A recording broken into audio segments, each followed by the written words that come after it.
Welcome to this LSE Festival online session, How to Negotiate, the essentials you need to know to manage people and change in business today.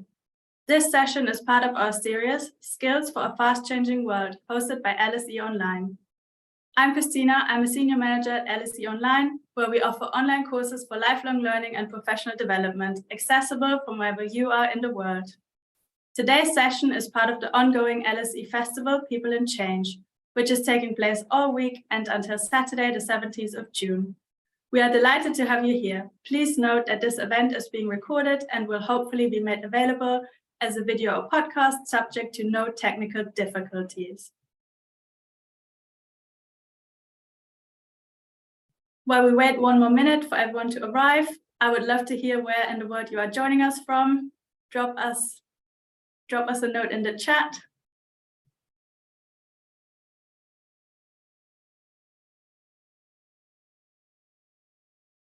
Scotland, hi to Scotland.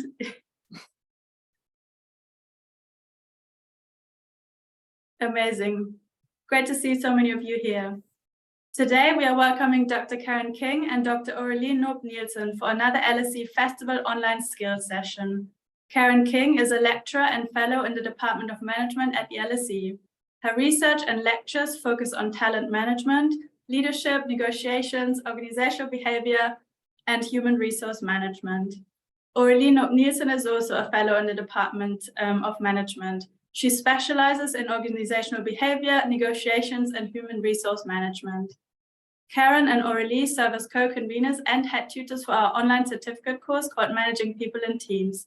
Additionally, Karen holds the position of the head tutor for our negotiations program, another online certificate course. If you have any question during the event for Karen and Aurelie, please post your questions in the Q&A box. We will get to those at the end of the event. And with that, I hand over to Karen and Aurelie. Thank you so much, Christina. Thank you, Christina. Welcome, everyone. Thank you. So today we're going to talk about what do you need to know to manage people and change in business today, but focusing on negotiation. And Carrie and I were deeply experienced with running seminar and workshop with all kinds of participants in different ways of life. And based on that, we sort of distilled what we learned over the past few years in this short presentation.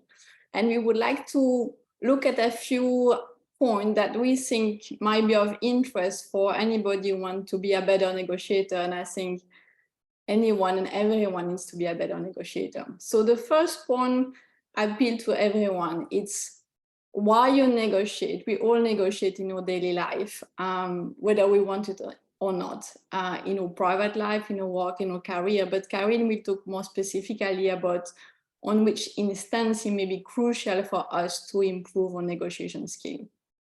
The second point is coming from a famous myth about negotiation, and we're going to talk more about myth about negotiation. And the question is, are they born negotiator? And the answer is no, otherwise we would not be doing the session, obviously, but it's more profoundly a mix of both, right? So obviously your personality trait may involve some of the negotiation skill, and we'll talk about that as well. But basically it's the developed competence. And we're going to give us hopefully today a few tools that will help you to do just that. So the third point is getting into the zone. We're talking about the bargaining zone here, and we're going to talk a little bit more about that as well. And what we can learn from a very famous type of negotiation, which is called a principle-based negotiation. And that is leading to the integrative strategy approach of leading negotiation. So very often negotiation is not very popular or something people feel they want to avoid, if specifically you may be conflict avoidant, for example, because it's perceived as a conflictual type of interaction where people don't feel very comfortable with, and there might be a winner and a loser. However, what we would like to show you today is there is an alternative approach to that, and that's called the principle-based negotiation, where by adopting the integrative negotiation approach, you may want to change the dynamic of the negotiation and lead to a win-win situation rather than a win-lose situation. And then we will end up with some wrap-up and open the door to question. Thank you. So just an introductory slide. We would have loved to make the session more interactive, but it's quite a lot of people today, and we have some time in the wrap-up in the question. We just want to illustrate there are so many situations where we are in negotiation, and when we are deep in this negotiation, we all wish we were a better negotiator. And it can be a full-time job, like being a diplomat, for example, or a merger and acquisition banker, but it can be also something we need today to negotiate who is going to choose the Netflix series that we're going to watch tonight, or what about the tenancy agreement or the next car we're going to buy. So there are so many situations where negotiation is extremely useful in our life. Thank you.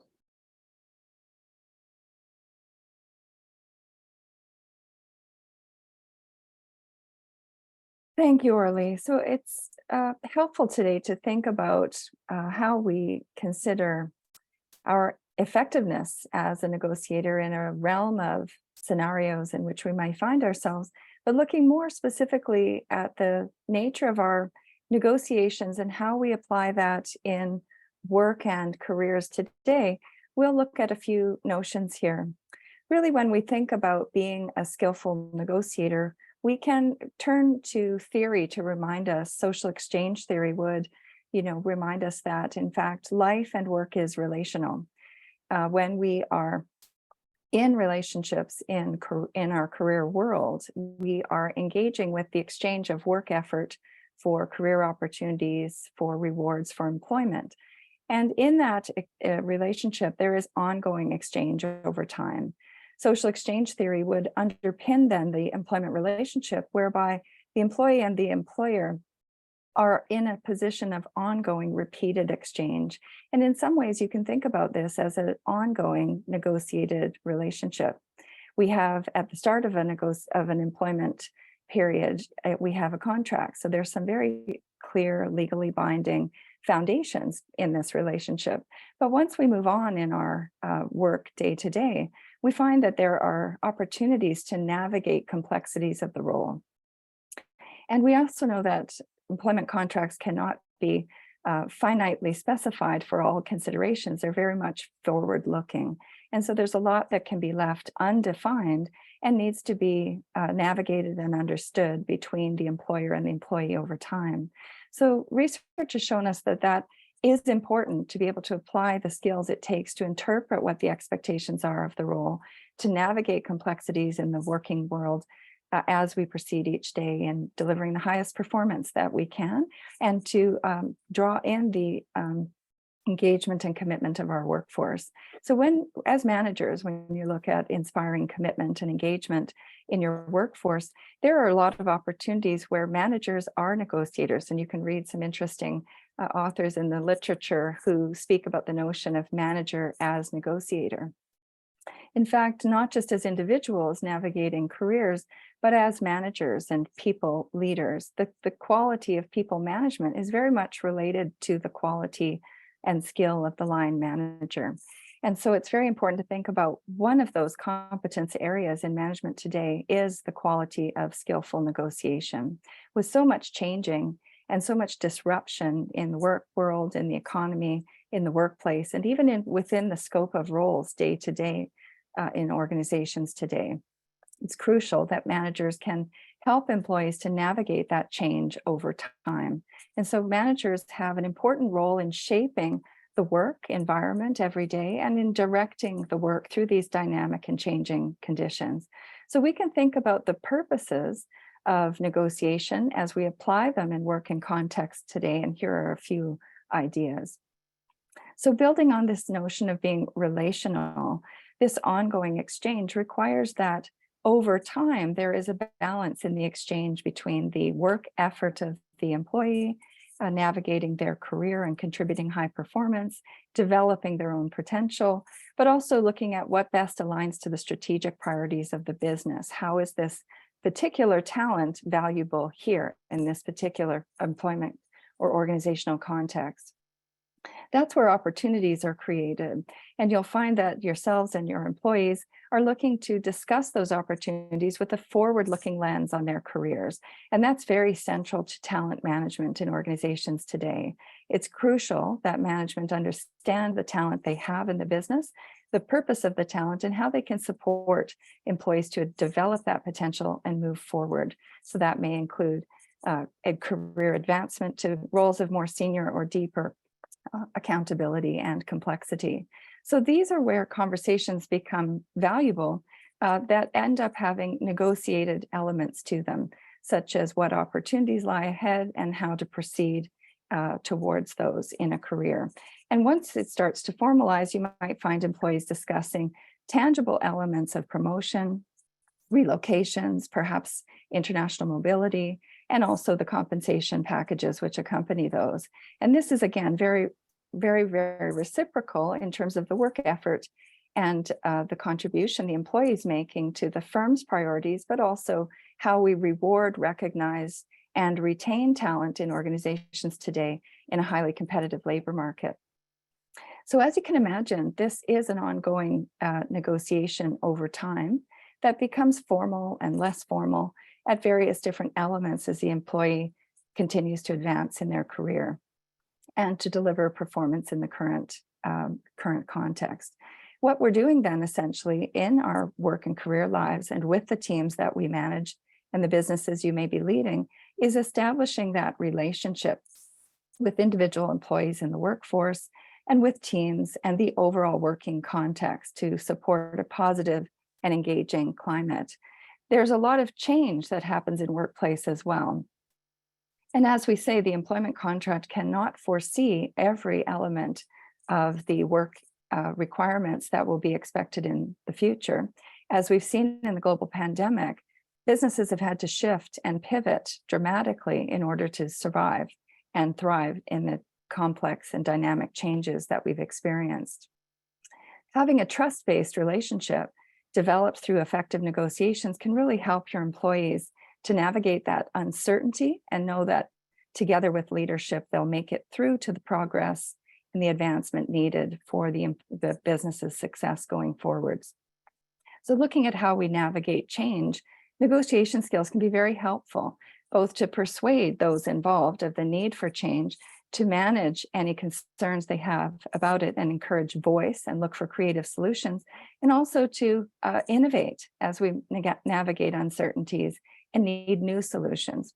And finally, careers and work today can be challenging, and it's very helpful for employees and managers to have negotiation skills which help to address concerns, lack of resources, perhaps significant strain in the workplace. We've certainly seen that during the pandemic. And how can we support our employees to navigate those issues to avoid conflict or to address it when it arises?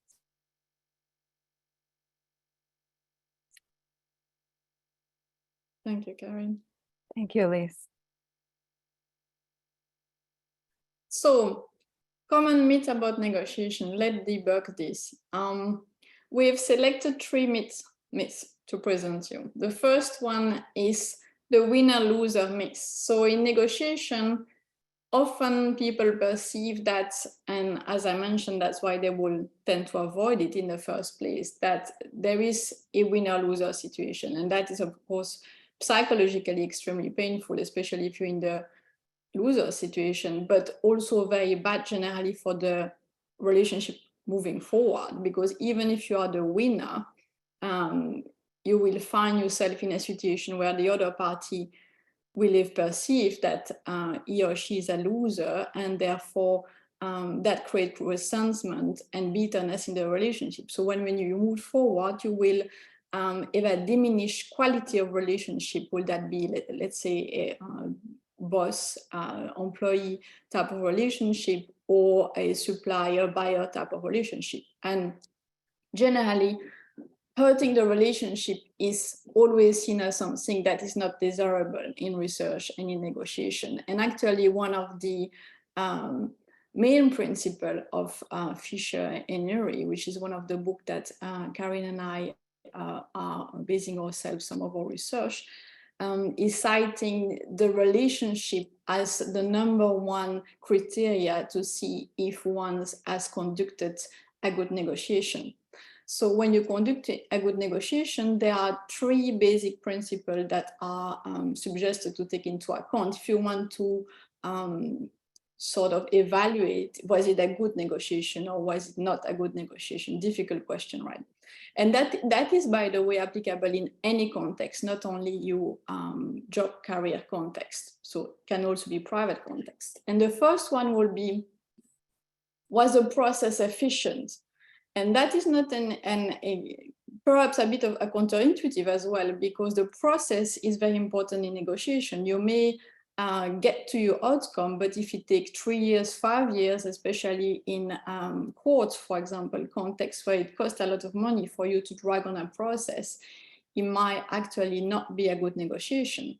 So the second one is obviously the outcome. Did you achieve your target or not? And the last one, which actually is seen as the first one in terms of importance, is the relationship should be as good or better when you finish the negotiation than when you started. And that is really challenging. So now challenge yourself next time you are in a negotiation position, think about that and evaluate your negotiation and think, is the relationship now with my father, brother, sister, job, boss, employee, after this negotiation or this tough discussion, which are also negotiation, is it no better or is at least as good than when it started? Because if the answer is no, the conclusion from Fisher and Ury that it was not a good negotiation. And that brings us back to the win-lose principle. So the second point is negotiation is an innate skill and not a developed competence. So that's the myth, right? So, and that's a bit a depressing myth, because if you start from there, then there is nothing to learn. Then you should as well not be in the session at all, right? So however, research suggests that while obviously some individual may have a natural talent for negotiation, and natural talent is to take with a pinch of salt, because what does that really mean? That is quite vague. However, looking at the big 5 trait, for example, if you are more disagreeable, for example, let's say that trait, you will obviously have a natural inclination to agree less rapidly or give in less rapidly, for example, in a tough discussion or tough situation, where obviously that will give you an advantage in this type of situation. So it's all very complex and narrow, but some trait of your personality will give you some advantage in some situation, and that depends a little bit which one. If you are in more sort of type of mediation type of situation, being disagreeable, may that be a disadvantage in that type of situation. So again, that is something that wants us to think twice. The last myth is good negotiators take a lot of risk and are gambling. So that is also one of the reasons why people will not be investing time in reading and participating in workshop on being a better negotiator, because they think, oh, it's just about gambling and therefore it's about randomization and luck. All the opposite, in fact. So effective negotiation, it's nothing about reckless. It's behavioral science based, actually. And a lot of the research we are citing and taking in our course and workshop are based on behavioral scientists such as Kahneman and Tversky or Walton McCarthy, for example. It's also a lot about economic rules and laws, such as the Pareto optimum, for example, which are also regulating a lot of the example we are showing in longer workshop that we hold. And finally, there's a lot of psychology as well, right? So you have game theory and so many other scientific base, in fact, on which you can tap and learn and use to be a better negotiator. So I hope I demonstrate here that these three myths are really myths about negotiation, and there is so much you can do in terms of improving your skill as a negotiator by simply starting to participate in workshop session like here, and then hopefully looking further, looking at reading. And we are really open in the Q&A session if you have any question for us on how to advise you to do that. Thank you. Karen, I'll leave it to you. Thank you, Orly. So as you have explained and opened the notion, we definitely understand from literature and from practice that negotiations is a developed competence, and it's so crucial to management and practice today. We see not only the significant complexities and disruptions that organizations have experienced in the global marketplace and in society, particularly with the recent pandemic, and also significant disruptive technologies, which, while they advance our opportunities in business, are also requiring significant and careful change management. But we also have the opportunities that lie ahead due to innovation and creativity. And so managing negotiations effectively helps organizations and their leadership innovate a bit, and extend the creative ability of the organization to look creatively for those opportunities and innovations which will be competitive going forward. So there's always a kind of risk mitigation, but also opportunity exploitation side to negotiations. As we look then at how can we become a skillful negotiator, we work with managers and leaders really globally to consider how can that competence set be developed over time. And if you think about negotiations, there's very much a structured formal setting to negotiations and contracting and the legal foundations required for that. But there's also the day-to-day micro interactions, which serve as terrific development opportunities for individuals who'd like to strengthen their negotiations competence. So we encourage you to continue to look at these events and opportunities which occur in day-to-day life and careers, which are an opportunity to continue to stretch your negotiation competence and look for ways to seek some feedback on your negotiations activities, see whether they've achieved the goals that you set out for yourself in that instance, or whether you and your team and others would like to improve on those outcomes in future negotiations. It's very much a developable skill and competence, but also crucial in management today, as Orly has explained. So when we think about then how to develop that competence, let's look at what structure underpins negotiations. And therefore, you can start to look at how you apply your effort and focus to any part of the negotiation which would influence the outcomes. So becoming a great negotiator, there's a lot to consider, but as an introduction in today's session, we'll look first at the essentials, and that's the bargaining zone.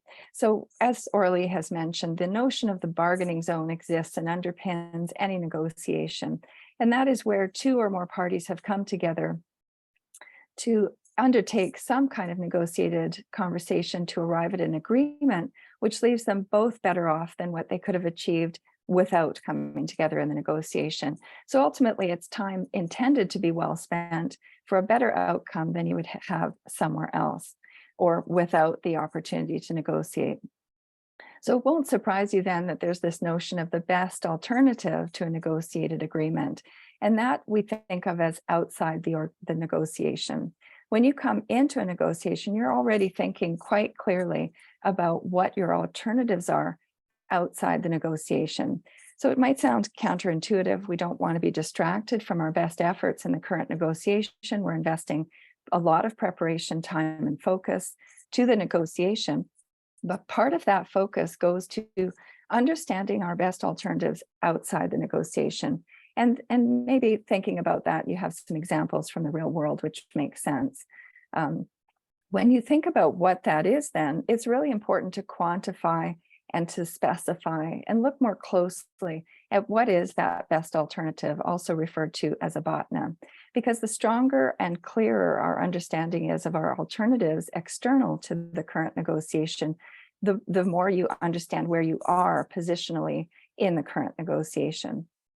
And that's how we start to build a bargaining zone. So you can literally map out for yourself the idea of where you are relative to what your best alternatives are externally.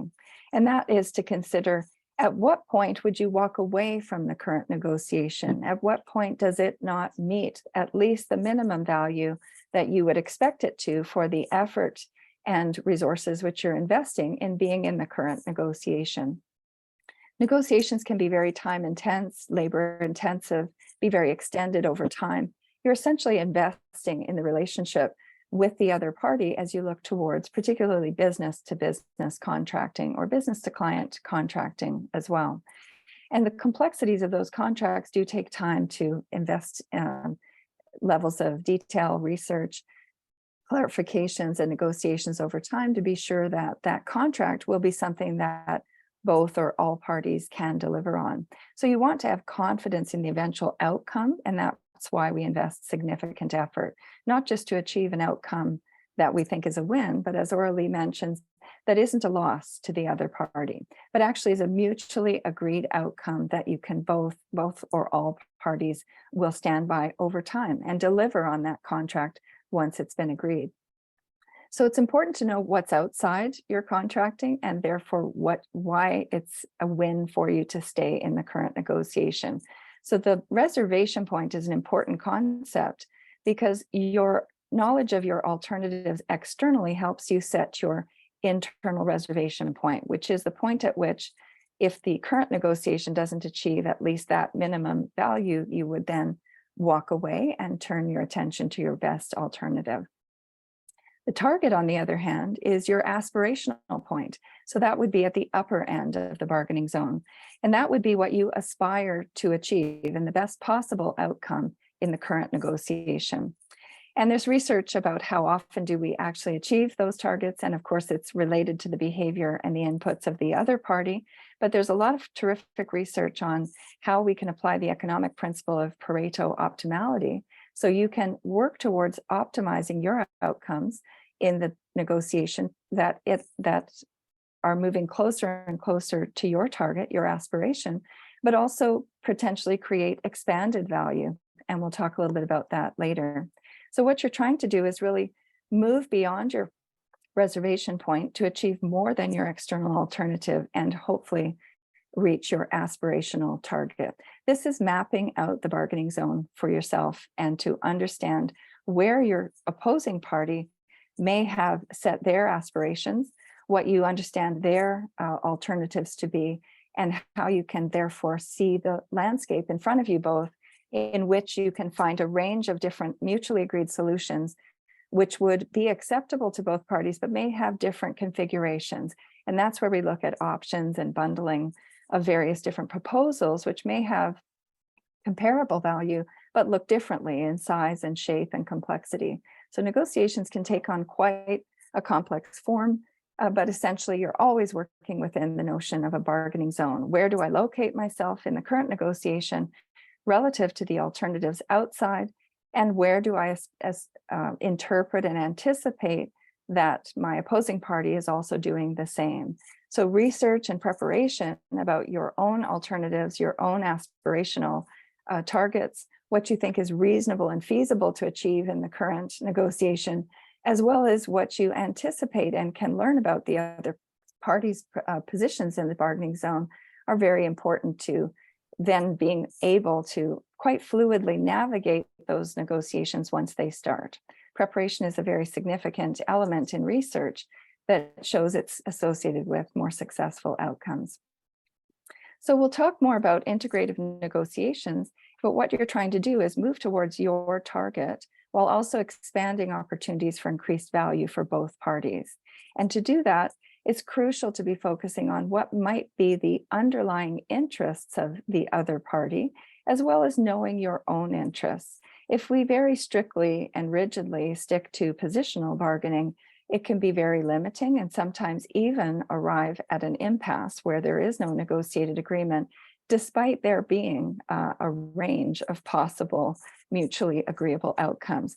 And that's really unfortunate when negotiators come together and there is the opportunity for one or more possibly mutually agreeable solutions. but then there isn't an arrival at those agreements based on other factors in the negotiations. And strict and rigid positional bargaining without really understanding the underlying interests of the other party can be one of those factors leading to an impasse, which then forces all parties to defer to their best alternatives, which, while they may be a good alternative, were not originally foreseen as better than the current negotiation, hence coming to the current negotiation. Thank you. We'll look at the next slide. The next slide tells us a little bit more about the notion of the BOTNA and how we use that in negotiations to influence the outcome of the negotiation. In research, we've found that the best alternative to the negotiated agreement is a source of power in the negotiation, and it is associated with the final outcomes. So there's a positive relationship between how strong the alternatives are and what the eventual outcomes are in the current negotiation. So what's outside your negotiation has strategic value to the outcomes of your current negotiation. And we look at that as understanding why BOTNA is different than simply your reservation point in the current negotiation. So remember, reservation point is the point in the current negotiation at which the internal possible outcomes are, if the value of those reduces beyond a certain point, you would then defer to your alternative, recognizing the alternative offers you greater value. So the reservation point is what you would minimally want to achieve. It doesn't necessarily have to be identical to the external alternative, and in most cases in the real world is not. We can think of the sort of simplistic example of seeking a tenancy contract or purchasing a new vehicle. It may be that there are comparable opportunities, but they aren't identical. So we need to understand what the characteristics are of value, what the attributes are that you're looking to achieve from the negotiation, from a particular deal. Another example might be a job opportunity or career position or different postings. There are a number of different underlying interests for any of these negotiations, and they may have some comparable value, but not necessarily identical. And it would be unrealistic to assume that we can directly replace an external alternative in the same dimensions and characteristics. Lots of different circumstances would be considered. For example, in a job offer, they might be located in different cities or have different country bases or require different level of flexibility in working locations. So there are a lot of different issues to consider that are underlying an opportunity, but we do our best to make it comparable. So we would say then that your BOTNA is strategic and your reservation price is tactical, or your reservation point. It's what you're using as a tactic within the current negotiation, whereas the BOTNA is strategic because it's influencing actually how you construct that bargaining zone. The notion of your alternative is where you start to think about in the current negotiation where you would set your reservation point in the bargaining range. Again, that's the point at which, if we don't meet that, at least within the current negotiation, it would be more valuable and logical for a rational negotiator to step outside to turn to their alternative. So when we think about what we discuss, sometimes we may signal to the other party that we have alternatives. Having alternatives is a source of power in the negotiation. It shows the other party that the negotiator has choices available to them, and it can help you signal how strong those alternatives are. We wouldn't normally disclose full details of the other alternatives, but we might describe the quality of them, such as them being competitive, available now, or meeting your expectations across a number of issues or characteristics. The reservation price, then, we wouldn't discuss in close detail normally. It's obvious that if you did disclose the reservation points, it's already where the focus of the negotiation would shift to. So while we're trying to keep the focus of the negotiation at the upper end of the bargaining zone towards our aspirational targets, you keep in mind as a skillful negotiator at all times what your reservation points are. That's the threshold at which you would defer to your outside alternatives and end the current negotiation. As you think about that lower end of the bargaining zone, while you're in an extended negotiation, a skillful negotiator will continue to improve their external alternatives during the negotiation.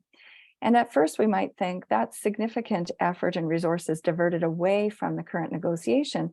But you can see the rationale when you think about the BOTNA informing the reservation price. If you can continue to improve your external alternatives during the current negotiation, you can start to raise the floor in the bargaining zone in terms of what you would be willing to accept for value from the current negotiation. So as you continue to move forward, the purpose of knowing your BOTNA then is to provide some power and influence in the bargaining range. And that's to move closer and closer to your aspirational target, or to hold the tension in the negotiation at the upper end of the bargaining zone. How can you do that? Well, you can think about how can you construct your alternatives while you're also investing in the current negotiation. Some of that might be, for example, if the negotiation is about a career opportunity, to develop one or more other rival job offers while you're also interviewing or discussing career opportunities with a current organization in mind. Another example might be tenancy contracts or rental negotiations, to look at other potential candidates for the contract, or to look at other properties for consideration. And as you look at more and more competitive external alternatives, you strengthen the power of your negotiation in the current negotiation because of the strength of the BOTNA. So again, research has shown us that the power of the BOTNA is very important in the current negotiation. A very simplified way of looking at that is when there are no alternatives and alternatives have not been developed, in the current negotiation, the negotiator will feel much less power to influence the strength of their aspirations in the negotiating range, and be more willing to accept a lower, less valuable outcome because there aren't alternatives of greater value. So the power of the BOTNA is important to keep in mind as you think of where are you in the negotiating zone, and how can you continue to influence your position towards the higher end of your aspirations. Thank you. Thank you, Karen.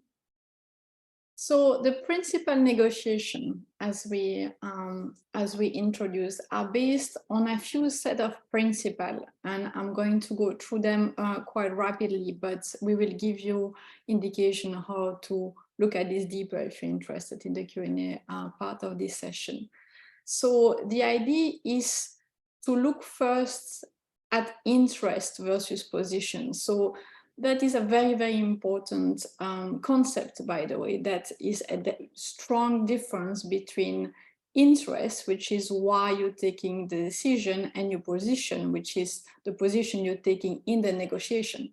So for example, when, let's say you want to buy a souvenir in the bazaar, very, very basic type of negotiation, your position will be the price at which you try to buy that piece, and that you're voicing to the seller. And your interest is the reason why in the first place you want to buy that souvenir. Because if the seller start to negotiate with you based on position, you may quickly end up in an impasse, because positions are conflictual and they tend to be opposite. While what the seller could do that would be smarter, much smarter, in fact, than negotiating with you based on position, is trying to understand by, for example, asking diagnostic question, why in fact you want to buy that souvenir. Because if he has a better understanding of why you want to buy that piece, he will be able to manage the negotiation differently, perhaps orient you to another object that may be more suited to that purpose, but actually may be more expensive, or add a second object, and so on and so on. And even if he doesn't do that, by asking this question, he has created a relationship that will help him to the dynamics of the process anyway. So focusing on the interest behind why the person in front of you want to get that specific goal, or say that he wants a specific or she wants a specific goal is much more important than focusing on the position. The second principle is look at the problem, not the people. So it's all about separating the issue from the people. So very often, especially in heated or difficult negotiation, emotion and or personality clash and the history of the relationship take over. And we tend to forget what was the issue, which is sometimes benign compared to actually where the negotiation or discussion is going, in fact, starting with. So the advice in that case is to separate the emotional reaction from the issue at hand and actually re-articulate the issue at hand to the other, back to the other, to make sure that you are separating both. So you may want to acknowledge the emotion, which is very important part of the process as well, and say, look, I can see you're upset here, or the discussion is getting a bit heated, but the reason why we are having discussion is, and then we state very simply the problem, and not mixing it with or exacerbating it with emotion, history of the relationship, and so on. The second or third principle is to have an objective criteria on which you base and lead your negotiation. So you should always, during the negotiation, when you voice a price and you progress the negotiation, refer to measurable benchmark and standard to ensure that you are progressing based on the principle of fairness, but also communicating that to the other party, that you are in a fair negotiation and you're not trying to steal from the other or betray the other. So let's say you're in a tenancy agreement type of negotiation. It's very important to know the market and have already done proper homework and know exactly what price are acceptable or not. So you are in a perfect position to be able to say, look, no, because this price I'm asking, no, is not unreasonable, it's just based on this benchmark or this standard or this history price.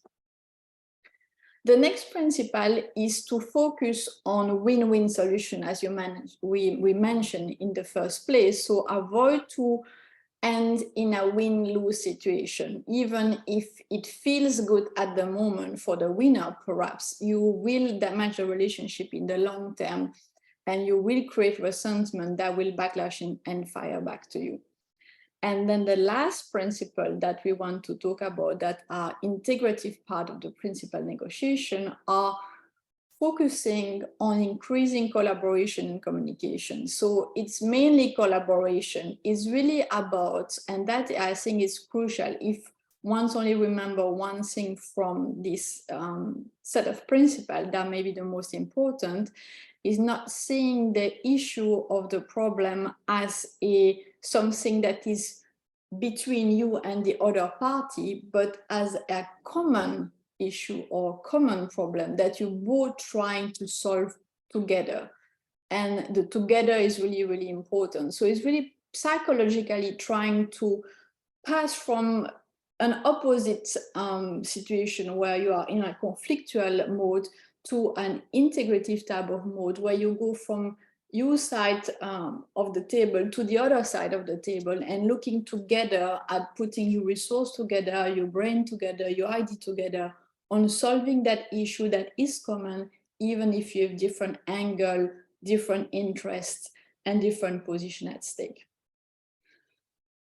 Thank you. Thank you, Karen. Thank you, Elise.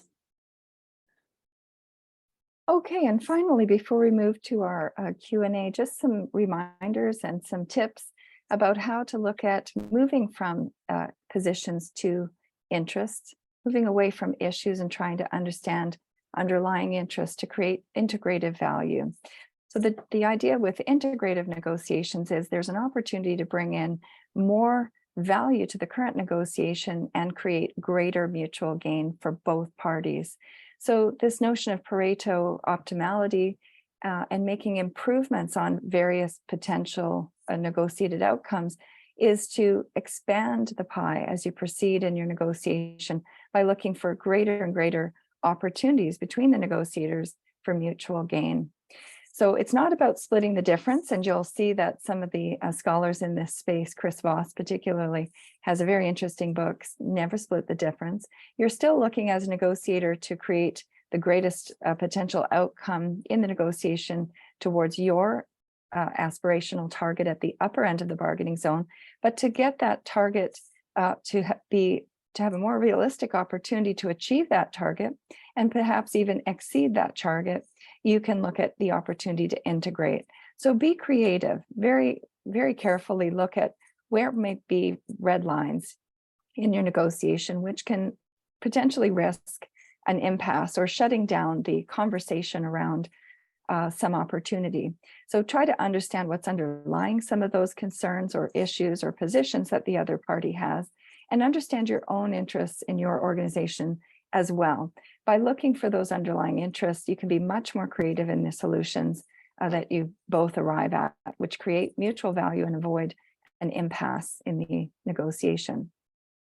Opportunities to expand the pie, as we say in the literature and in practice, really is saying what other things might be of value that we perhaps haven't seen or assumed were out of the negotiation. You might be able to add ideas and interests into the negotiation, which can help you negotiate specific components because you've brought in more value from other components of the negotiation. So for example, that could be, moving from a single contract for a single piece of work to a framework arrangement where your organization provides services to another over time. And that can give you flexibility that you can access greater value through a partnership over time, rather than looking at something limited to a single transaction. And therefore, the current parameters of the first negotiation can take that into account with the expectation for greater long-term value. It gives you more flexibility, but certainly you would underpin that with performance expectations and delivery standards to make sure that the value you're expecting in your contract is deliverable by the other party, and there's accountability by all parties. You can also look at a problem-solving approach. Rather than seeing the entire the negotiation as having some conflictual elements, when we come together to look at a win-win approach in negotiations, again, you're still looking for the important value that you and your organization are investing in coming to the table in the first instance, but you're also looking at, there are complexities here that we perhaps don't know about the other party, or positions or terms and contracts that they may already be delivering on, which they need to take into account with regards to the new contract. So you're looking at how can we navigate constraints or apparent constraints in the current negotiation in order to move forward to a solution and an outcome that all parties will be more likely to uphold in the contract going forward. So think through from problems to solution focused approaches where you move through to adapt innovative ideas and perhaps revisit the contract in stages to help both parties be successful as you go forward. Avoiding an impasse, again, sometimes there may not be an initial and obvious overlap of your interests and your positions in the negotiation.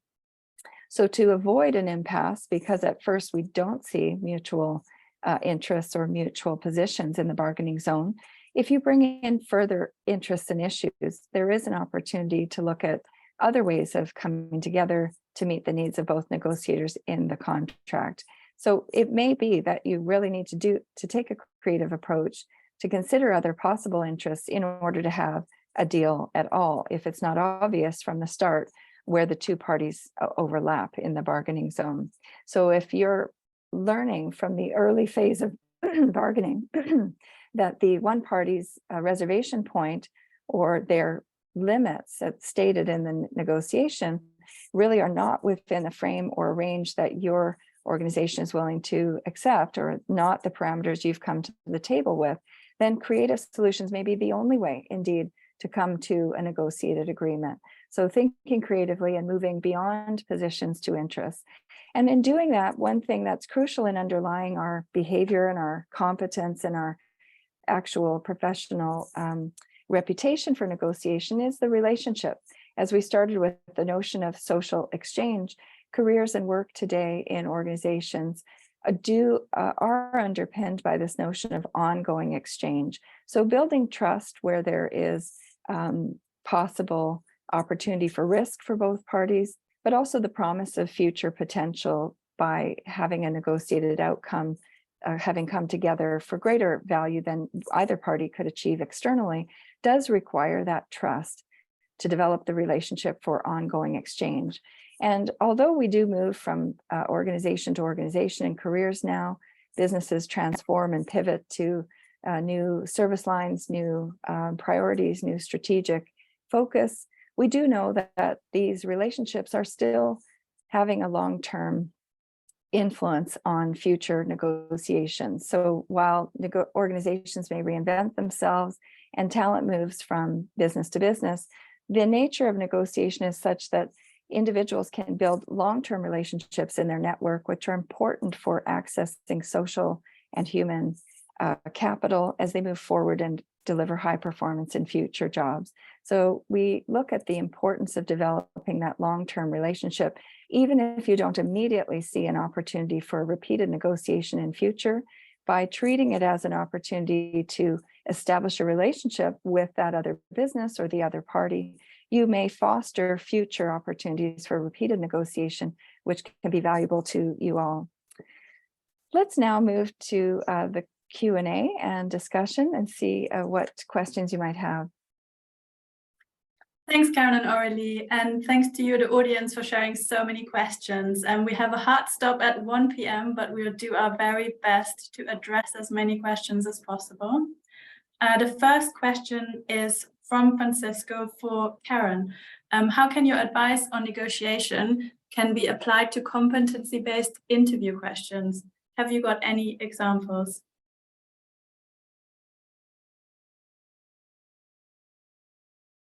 Sorry, what was the question? How can your advice on negotiation be applied to competency-based interviews?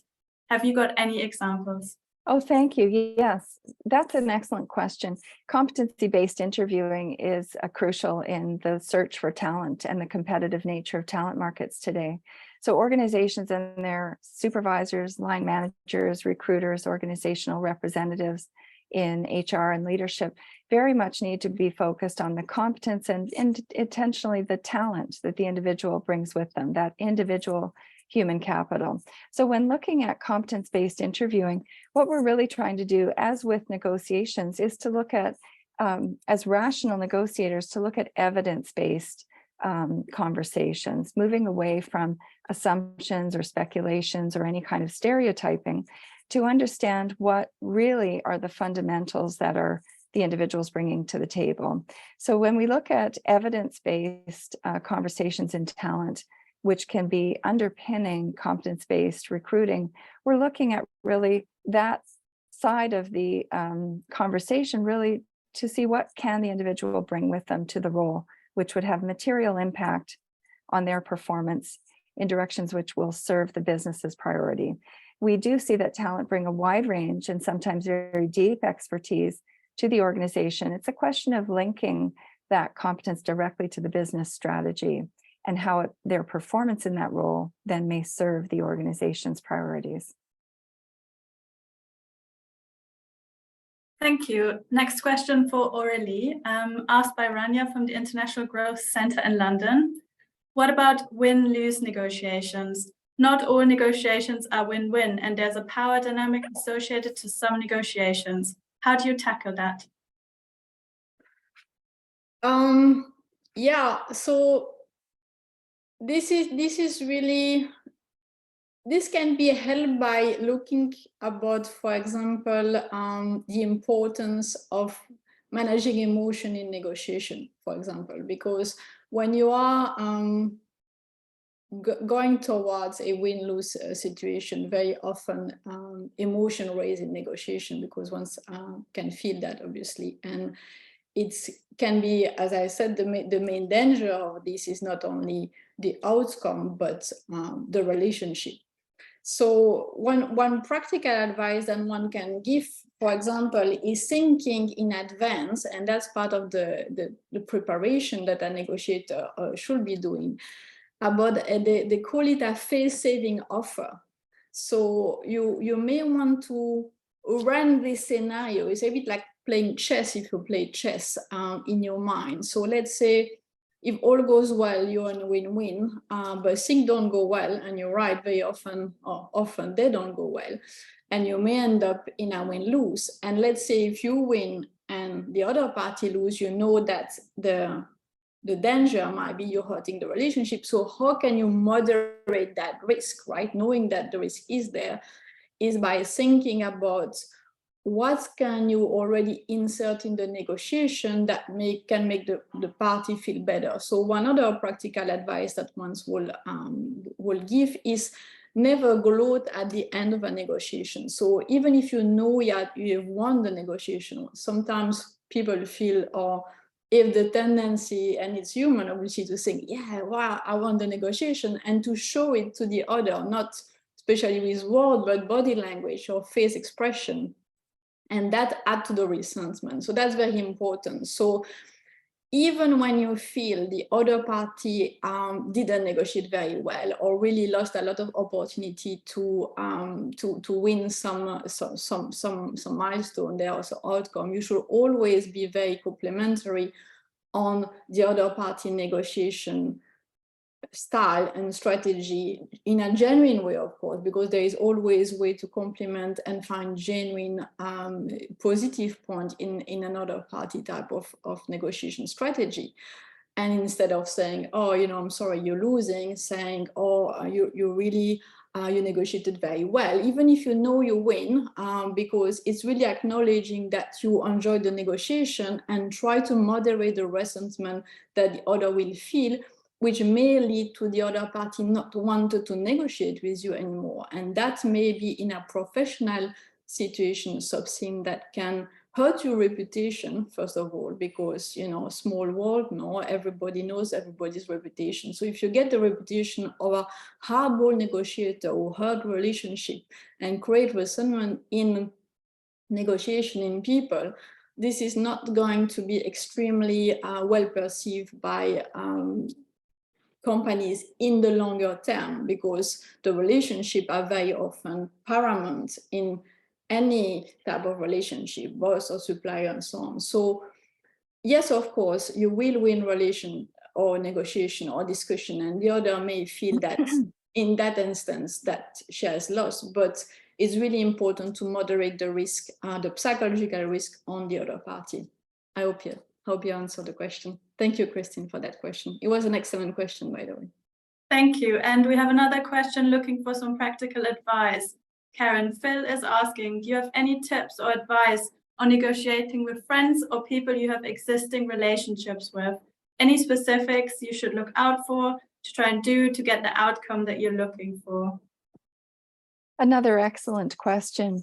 And what's interesting about negotiating in relationships that we already believe we know well is that we actually are making potentially some assumptions based on past behavior, as well as some assumptions based on the qualities of the relationship. And what can be very positive is we may already have a healthy, established relationship with a strong foundation of trust.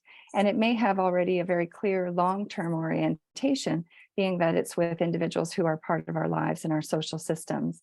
So it's a really wonderful platform to build potentially mutually beneficial ongoing exchange.